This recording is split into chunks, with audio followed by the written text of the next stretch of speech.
नमस्कार मु दीपक सेनापति। आज शुणिबा अवलोकरा कहानीर पंचदश अध्याय धर्मर अर्थ। परिवेषण परशुराम बेहेरा।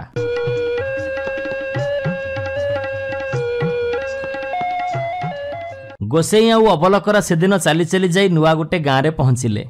सेतेबेलकु संज नई आसी थाए। सेई गाँव में गोटे देव मंदिर को लगी चटी घरे रहिले।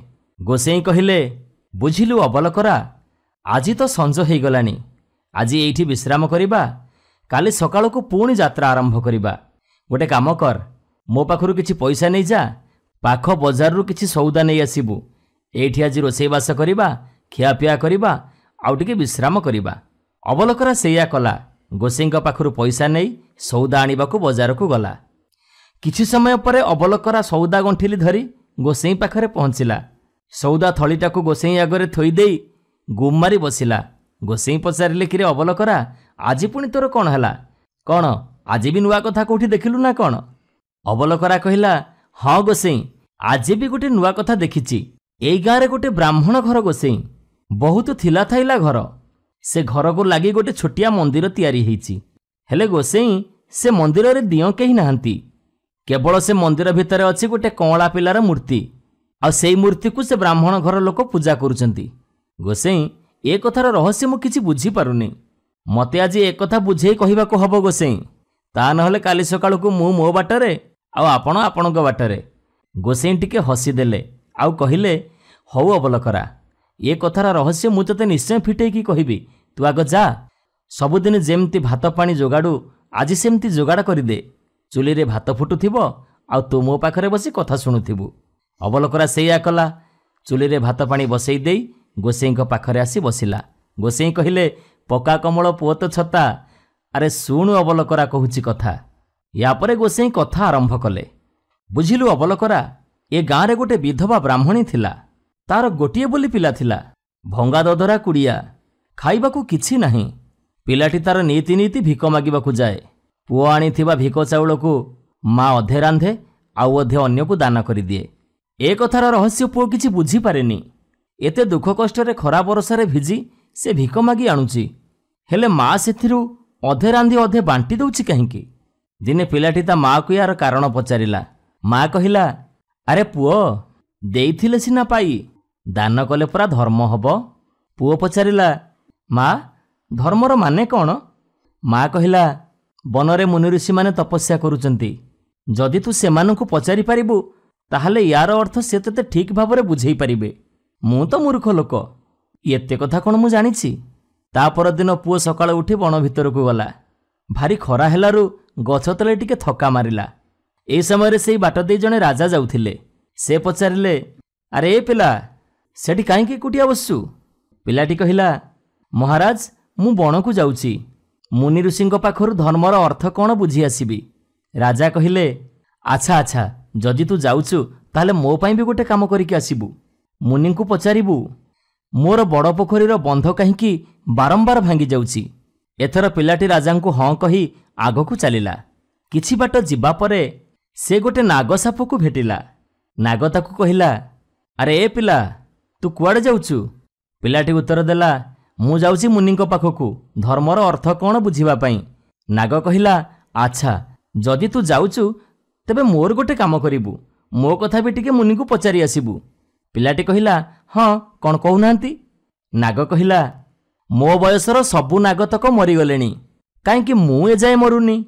पिलाटी नाग को हौ बोली कही आगकू चलिला। अधिक खरा हबारु पिलाटी खरा ताती न सही पारी गोटे गछ मूलरे पुणी थका मारिला।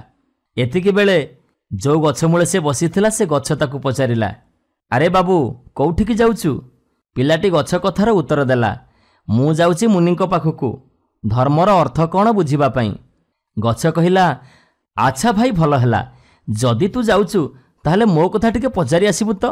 पिलाटी कहिला, कौन पचारिबी कहूनांती? गछ कहिला, मु एई गोटिए जगार छिड़ा हेइची, कुआडे जाई आसी पारुनी। जदि तू मुनिंक निकटकू जाउचु ताहले तू मो काम टिके करदबु। मो डाଳରେ प्रतिवर्ष बौळ हुए, सगड़ सगड़ आंब हुए। सेमती धूलिरे पड़िके सड़ी जाए पछे केही छुअंतिनी काहींकी। ब्राह्मण पिलाटी गछ को हाँ बोली कही आगकू चलिला। बेल बुड़िलारु गोटे मजुरिया घरे आश्रय नेला। ब्राह्मण पिलाटी को देखि मजुरियाटी बहुत आदर सम्मान कला। निज खाद्यरू अधे खाइबाकू देला, निज सेजरू अधकरे शोइबाकू देला। ता स्त्री भारी चिड़चिड़ी होउथाए, मने मने से भारी गाली दउथाए।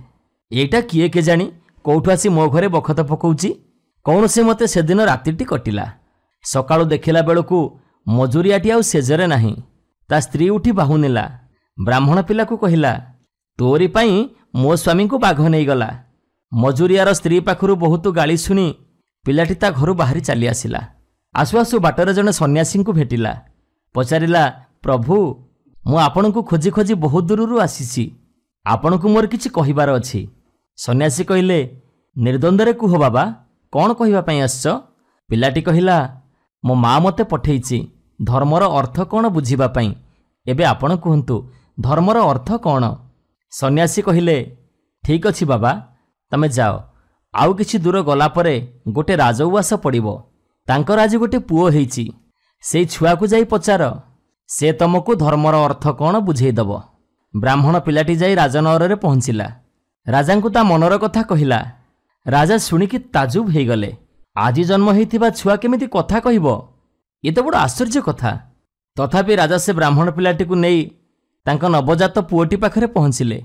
ब्राह्मण पिलाटी जाई से पिलाटी को पचारिला, धर्मर अर्थ कौन? से कौला पिलाटी कहिला, तोर मने अछि ना सेदिन मु मो भातरू तते अधे खाइबाकू देइथिली, मो बिछणारू मु तते अधक शोइबाकू देइथिली। मु होउची सेई मजुरिया। सेदिन रातिरे मते बाघ खाइगला। मोर सेई पुण्य काम जोगु मु आज राजा घरे जन्म हेइची। मो स्त्री मो कामरे बाधा देइथिबारु से गोटे घुसुरी छुआ हे जन्म हेइची। एई सहर रे आज गोटे घुसुरी 10टी छुआ जन्म करिची। ता भितरु मो स्त्री होउची गोटिए। धर्म पाई मो पक्षरे राजा घरे जन्म होबा संभव हला। धर्म ही साधु को पुरस्कार दिए आ पापी को दंड देइथाए। भल मंद ठीक भूल विचार करी जे दंड दिए आउ पुरस्कार दिए तारी ना होउची धर्म। सेई होउची धर्म। आउ परर उपकार करिबा होउची धर्म। पर को साहाय्य करिबा होउची धर्म। तापरे ब्राह्मण पिला पचारिला, अच्छा मते गोटे कथा बुझेई दियंतु, आम राजांक बड़ पोखरीर बंध काहेकि बारंबार भांगी जाउची? से कौला पिलाटी कहिला, राजांकर 2टी झियो बाहा होबाकू अछंती। से 2 जन को बाहा न करिबा पर्यंत से बंध एमती भांगुथिबो। पुणी ब्राह्मण पिला पचारिला, अच्छा मते जो नागसाप बाटरे देखिला से नागसाप आज पर्यंत मरुनी कौन पाई? कौला शिशुटी कहिला, से नागसापर मुंडरू जो दिन मणि खसिबो से सेई दिन मरिबो। हौ ताहले आउ से बुढ़ा आंब गछर आंब केही खाउ नांती काहेकि? से कौला पिलाटी उत्तर देला, से आंब गछ मूलरे बहुत धन रत्न अछि। से सबु काढ़िकी से दान करदेले ता परठारु ता फल समस्ते खाइबे। एबे ब्राह्मण पिलाटी खुशी मनरे सेठू पळि आसिला। ब्राह्मण पिलाटी प्रथमे गछटी को भेटिला आउ समस्त कथा कहिलारु गछटी ता मूलरू धनरत्न काढ़ी ब्राह्मण पिला को दान करदेला। ब्राह्मण से धनरत्न सांगरे धरी आगकू चलिला। एबे भेट हेला नागसाप सांगरे। नागसाप को कहिला, तम कथा मु मुनिक पाखरु बुझी आसी। जो दिन तम मुंडरू मणि खसिबो तमे सेई दिन जाई मरिबो, ता आगरु नुह। नागसापटी कौन कला, सांगे सांगे ता मुंडरू मणिटी बाहर करी ब्राह्मण पिलाटी हातरे देईदेला। तापरे ब्राह्मण पिला आगकू चलिला आउ जाई पहुंचिला राजांक पाखरे। राजांकू कहिला, मणिमा मु आपणक कथा मुनिक पाखरु बुझी आसी। राजा कहिले, अच्छा कहिलु काहेकि से बंध एमिति भांगी जाउची? ब्राह्मण पिलाटी उत्तर देला, मणिमा मुनि कहिले आपणक घरे 2टी झियो बाहा होबाकू अछंती। जो दिन से झियो 2 जन को आपण बाहा करई देबे ता परठारु आपणकर भांगी जाउथिबो बंध आउ भांगीबनी। ए कथा सुनी राजा बहुत खुशी हे गले आउ कहिले, तमे ही एकमात्र मोर ज्वाई होबाकू उपयुक्त पात्र। या परे राजा तांकर 2 झियो को ब्राह्मण पिलाटी संगरे बाहा करई देले। हाथी घोड़ा केते कौन धन रत्न जानी यौतुक देई झियो ज्वाई की विदा कले। महाआडंबर रे एबे ब्राह्मण पिलाटी आसी घरे पहुंचिला। माँ ता पुओ को देखि बहुत खुशी हैला। तापरे घटी जाइथिबा घटना सबु ता माँ आगरे कहिला आउ धर्मर अर्थ भी माँ को भल भावरे बुझेई देला। गरीब लोकटी भी इच्छा कले ता ठारु गरीब लोक को साहाय्य करि पारे आउ तार उपकार करि पारे। जेमिति माँ तू भी मु आनिथिबा चाउलरो अधे रांधी अधे अन्य को दान करि दऊ ଆଉ ସେମିତି ସେ ମଜୁରିଆଟି ଦିନସାରା ମୂଲ ମଜୁରୀ ଲାଗି ଯାହା ଆଣୁଥିଲା ଅଧେ ଖାଇ ତା ଖାଇବାରୁ ଅଧେ ମୋତେ ଦେଉଥିଲା। ଆଉ ତାର ଫଳସ୍ୱରୂପ ସେ ରାଜା ଘରେ ଜନ୍ମ ହେଲା। ଏମିତି ସବୁ ପୁଣ୍ୟ କାମ କଲେ ଧର୍ମ ମିଳିଥାଏ, ଆଉ ଧର୍ମ ଅର୍ଜନ କଲେ ଏମିତି ସୁଫଳ ମିଳିଥାଏ ଯେମିତି ଆଜି ଆମକୁ ମିଳିଛି। ପୁଅର କଥା ଶୁଣି ମା ଭାରି ଖୁସି ହେଇଗଲା। ସେଇ କଅଁଳା ପିଲାଟି ପାଇଁ ତାଙ୍କର ଏମିତି ସୌଭାଗ୍ୟ ଫେରି ଆସିଥିବାରୁ ସେ ଗୋଟେ ମନ୍ଦିର ତୋଳିଲେ। ଆଉ ସେଇ ମନ୍ଦିର ଭିତରେ ସେ କଅଁଳା ପିଲାଟିର ମୂର୍ତ୍ତି ରଖି ପୂଜା କରିବା ଆରମ୍ଭ କଲେ। ୟା ଭିତରେ ତାଙ୍କର କେତେ ପୁରୁଷ ବିତିଗଲାଣି। ଏବେ ବି ସେଇ କଅଁଳା ପିଲାଟିର ମୂର୍ତ୍ତିକୁ ତାଙ୍କ ବଂଶଧରମାନେ ପୂଜା କରୁଛନ୍ତି, ଆଉ ତାର ସୁଫଳ ପାଉଛନ୍ତି। ଏବେ ବୁଝିଲୁ ତ ଅବଲକରା, କାହିଁକି ସେ ମନ୍ଦିରରେ କଅଁଳା ପିଲାଟିର ମୂର୍ତ୍ତି ଅଛି, ଆଉ ଧର୍ମର ଅର୍ଥ କ'ଣ? ଅବଲକରା କହିଲା, ହଁ ଗୋସେଇଁ, ଆଜି ବହୁତ ସୁନ୍ଦର କଥା ଶୁଣିଲି। ଏବେ ଆପଣ ଯାଆନ୍ତୁ ଗୋସେଇଁ, ହାତ ମୁହଁ ଧୁଆ ଧୋଇ ହୋଇ ଆସନ୍ତୁ, ମୁଁ ଖାଇବା ବାଢ଼ୁଛି। ଗୋସେଇଁ କହିଲେ, ହଉ ଠିକ୍ ଅଛି। ନମସ୍କାର, ମୁଁ ଦୀପକ ସେନାପତି। ଆଜି ଶୁଣିବା ଅବଲକରା କାହାଣୀର ଏକାଦଶ ଅଧ୍ୟାୟ ବୋକା ପଣ୍ଡିତଙ୍କ ସ୍ମାରକୀ। ପରିବେଷଣ ପରଶୁରାମ ବେହେରା।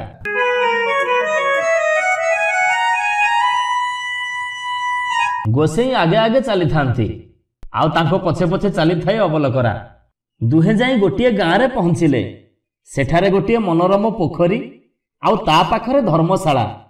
ଗୋସେଇଁ ଅବଲକରାକୁ କହିଲେ, ଆଜି ରାତିଟା ଆମେ ଏଇଠି ରହିଯିବା। ବୁଝିଲୁ, ତୁ ଗୋଟେ କାମ କର, ତୁ କିଛି ପଇସା ନେଇଯା। ଚାଉଳ, ଡାଲି, ପନିପରିବା, ଯାହା କିଛି ରୋଷେଇ ସରଞ୍ଜାମ ଦରକାର ସବୁ ନେଇ ଆସିବୁ। ଆମେ ଆଜି ଏଇଠି ବିଶ୍ରାମ କରିବା। ଏଥର ଅବଲକରା ଗୋସେଇଁଙ୍କ ଠାରୁ ପଇସା ନେଇ ସଉଦାପତ୍ର ପାଇଁ ବଜାରକୁ ଗଲା।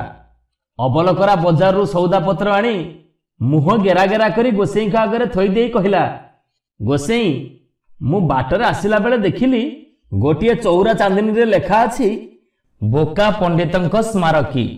ଲୋକେ କହୁଛନ୍ତି ଇଏ ବହୁତ ଦିନରୁ ଅଛି, ତାର କାରଣ କେହି ଜାଣନ୍ତିନି। କିନ୍ତୁ ଗୋସେଇଁ, ଏହାର କାରଣ ଯଦି ତମେ ମୋତେ ନ କହିବ, ଏଉଠୁ ତମେ ତମର ଝୁଲାମୁଣି ସମ୍ଭାଳ, ମୁଁ ମୋ ଘରକୁ ଚାଲିଲି। ଅବଲକରା କଥା ଶୁଣି ଗୋସେଇଁ ଭାବିଲେ, ଓହୋ, ଏଇଟାକୁ ସାଙ୍ଗରେ ଆଣି ମୁଁ କେଡ଼େ ବଡ଼ ଭୁଲ କରିଛି। ଏବେ ଆଉ ଭାବିକି ସେ କଥା ଲାଭ କ'ଣ? ତାପରେ ଗୋସେଇଁ କହିଲେ, ହଉ ଅବଲକରା, ଯା ଗୋଡ଼ ହାତ ଧୋଇ ଆସ, ଆଉ ମୋ ପାଖରେ ବସ। ରୋଷେଇ କରୁଥିବା ଆଉ କଥା ଶୁଣୁଥିବା। ତାପରେ ଗୋସେଇଁଙ୍କ କଥା ଶୁଣି ଅବଲକରା ଗୋଡ଼ ହାତ ଧୋଇ ଆସି ଗୋସେଇଁଙ୍କ ପାଖରେ ବସିଲା। ଆଉ ଗୋସେଇଁ କହିଲେ, ପକା କମଳ ପୁଅତେ ଛତା, ଶୁଣୁ ଅବଲକରା ମୁଁ କହୁଛି କଥା। ପୂର୍ବ କାଳରେ ଗୋଟେ ଗାଁରେ 2 ଜଣ ବ୍ରାହ୍ମଣ ଯୁବକ ଥିଲେ। ତାଙ୍କର ସାଧାରଣ ଜ୍ଞାନ ବୋଲି କିଛି ନଥିଲା, ହେଲେ ତାଙ୍କର ପାଠ ପଢ଼ି ପଣ୍ଡିତ ହେବାକୁ ଭାରି ଇଚ୍ଛା। ଦିନେ 2 ଜଣ ଯାକ ଫୁସୁଲା ଫୁସୁଲି ହୋଇ ଲୁଚି ଘର ଛାଡ଼ି କାଶୀ ଚାଲିଗଲେ। କାଶୀରେ ପହଞ୍ଚି ଜଣେ ଗୁରୁଙ୍କ ପାଖରେ ରହି ପାଠ ପଢ଼ି ପଣ୍ଡିତ ହେଇ ଘରକୁ ଫେରିଲେ। ଏ 2 ଜଣଙ୍କ ଭିତରୁ ଜଣଙ୍କର ବାହାଘର ହେଇସାରିଥାଏ। ଇଏ ନଥିବାରୁ ବୋହୂଟି ତା ବାପ ଘରେ ଥିଲା। ଯେମିତି ଜୋଇଁ ପାଠ ପଢ଼ି ପଣ୍ଡିତ ହେଇ ଆସିଛି ବୋଲି ଶୁଣିଲେ, ଶ୍ୱଶୁର ଘର ଡକେଇ ପଠେଇଲେ ପଣ୍ଡିତଙ୍କୁ। ପଣ୍ଡିତଙ୍କ ମା କହିଲେ, ହଉ ଏବେ ଯା, ଶ୍ୱଶୁର ଘର ଆଡ଼େ ଟିକେ ବୁଲି ଆସିବୁ। ତୁ ଆସିବା ପରେ ମୁଁ ସବାରି ପଠେଇ ବୋହୂକୁ ନେଇ ଆସିବି। ଆଉ ଶୁଣୁ, ତୁ ଶ୍ୱଶୁର ଘରକୁ ନୂଆ ହେଇକି ଯାଉଛୁ, ବେଶୀ କୋଉଠି ଗପିବୁନି। ଶଳାଶାଳୀ ମାନେ ତୋ ସାଙ୍ଗରେ ଗେଲ ହେବେ, କୋଉଠି ଭଙ୍ଗା ଚେୟାରରେ ବି ଆସନ ପକେଇ ଦେବେ। ତେଣୁ ଭଲ ଜାଗା ଦେଖି ବସିବୁ, ଆଉ କୋଇଲି ପରି ଭାସିବୁ। ପାଣି ପିଇବୁ ଛାଣି, କଉଡ଼ି ନବୁ ଗଣି। ମାଙ୍କ ଠାରୁ ଏ କଥା ଶୁଣି ପଣ୍ଡିତ ଶ୍ୱଶୁର ଘରକୁ ଗଲେ। ବାଟରେ ଯାଉ ଯାଉ ପଣ୍ଡିତ ଜଣକ ଭାବିଲେ, ଶରୀରଟା ହାଲୁକା ହେଇଗଲାଣି। ଯାହା ଟିକେ ପେଟରେ ଥିଲା ସେ ହଜମ ହେଇଯିବାରୁ ଦେହଟା ଆହୁରି ହାଲକା ଲାଗୁଛି। ତେଣୁ ବାଟରୁ ଗୋଟିଏ ବଡ଼ ପଥର ଗୋଟେଇ ସେଇଟାକୁ ମୁଣ୍ଡରେ ମୁଣ୍ଡେଇ ଶ୍ୱଶୁର ଘର ପାଖରେ ପହଞ୍ଚିଲେ। ଶ୍ୱଶୁର ଘରର ଘଷି ଗଦାକୁ ଉଚ୍ଚ ଜାଗା ଭାବି ସେଇ ଘଷି ଗଦା ଉପରେ ବସି କୋଇଲି ପରି କୁ କୁ ଡାକିଲେ। ତାଙ୍କର ଏମିତି ଡାକ ଶୁଣି ଆଖପାଖରୁ ଲୋକ ଭିଡ଼ ଜମେଇଲେ। କିଏ କହିଲା ପାଗଳାଟିଏ, ଆଉ କିଏ କହିଲା ୟାକୁ ବାଡ଼େଇ ବାଡ଼େଇ ତଡ଼ି ଦିଅ।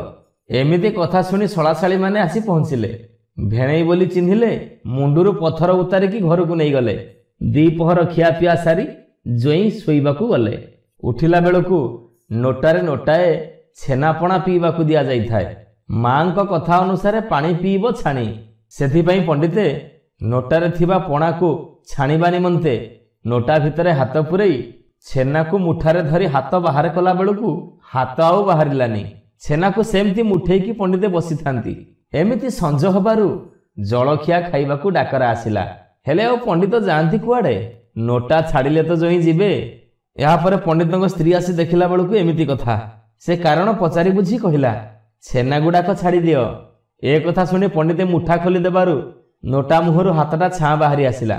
ନିଜ ସ୍ତ୍ରୀର ବୁଦ୍ଧି ବିଚକ୍ଷଣତା ଦେଖି ପଣ୍ଡିତ ଭାବିଲେ, ଇଏ ନିଶ୍ଚୟ ବିପଦ ତାରିଣୀ କୌଣସି ଦେବୀ, ନହେଲେ ମଣିଷଠାରେ ଏତେ ବୁଦ୍ଧି ଆସିବ କୋଉଠୁ?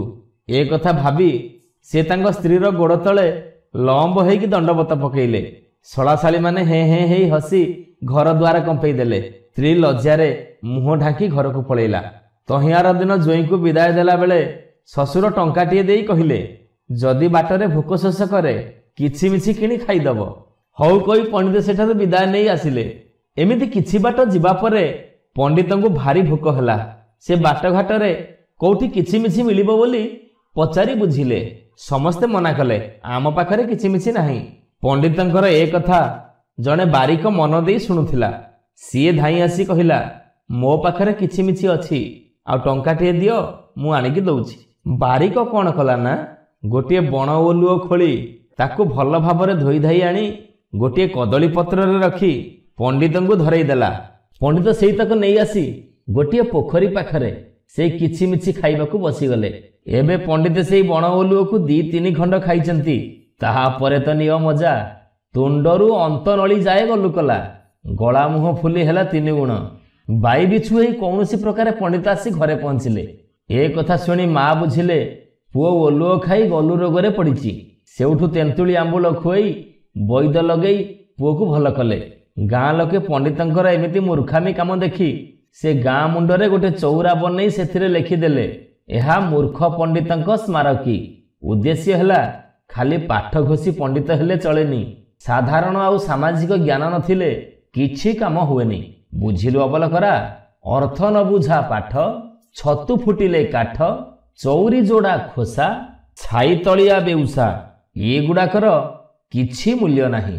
ଏହା କହି ଗୋସେଇଁ ଭୋଜନର ଆୟୋଜନ କଲେ। ଗପ ଶୁଣି ଅବଲକରା ଖୁସି ହେଇ ଚଟ ଆସନ ପାରିଦେଲା। ନମସ୍କାର ଶ୍ରୋତା ବନ୍ଧୁ, ଯଦି ଆପଣମାନଙ୍କୁ ଆମ ଗପ ଭଲ ଲାଗୁଥାଏ, ଆପଣଙ୍କ ମନକୁ ଛୁଉଁଥାଏ, ତେବେ ଲାଇକ୍ କରନ୍ତୁ, ସବସ୍କ୍ରାଇବ୍ କରନ୍ତୁ। ସୁନ୍ଦର ସୁନ୍ଦର କାହାଣୀ ନେଇ ଆମେ ପୁଣି ଆପଣଙ୍କ ପାଖରେ ଆଗକୁ ଆସିବୁ। ଆପଣ ସବସ୍କ୍ରାଇବ୍ କରିବା ପରେ ବେଲ୍ ଆଇକନ୍କୁ ଦବାଇବା ପାଇଁ କେବେ ବି ଭୁଲିବେନି। ଜୟ ଜଗନ୍ନାଥ।